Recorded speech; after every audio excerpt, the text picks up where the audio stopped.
भव्य सजवाजरे गढ़ा आमर से जगन्नाथपुरी कहले हुए तो आपण माने जानिथिबे कि जगन्नाथ श्री बलभद्र ओ माँ सुभद्रा मनोरम परम पवित्र मंदिर एठारे अवस्थित किंतु आपण केबे एहार इतिहास विषय रे जानिबा पई चेष्टा करिसंती ताहाले आसंतु जानिबा मु शशिकांत आपण माननकु ओडिया यूट्यूब चैनल को स्वागत।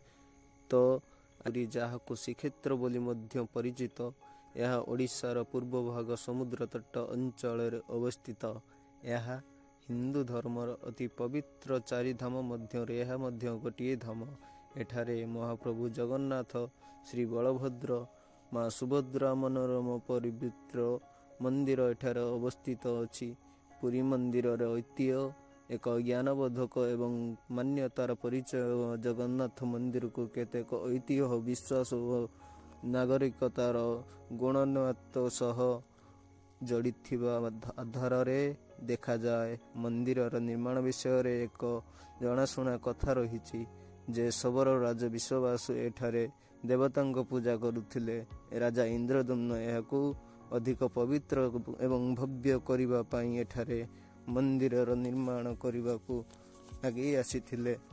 श्रीमंदिर स्तंभ तृणस्पर्श और रथयात्रा परंपरा सारा भारत रे जगन्नाथ भक्तर एक प्रतीक रूप प्रसिद्ध लाभ करिछि।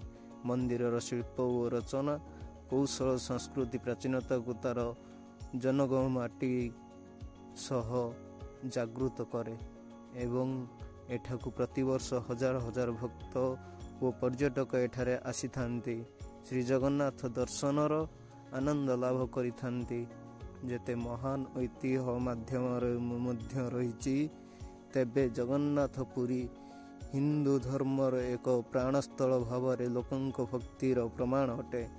तेणुकरी आपण माने एही कोटे वीडियो देखिबा पई आम चैनल को सब्सक्राइब एवं लाइक मध्य करंतु।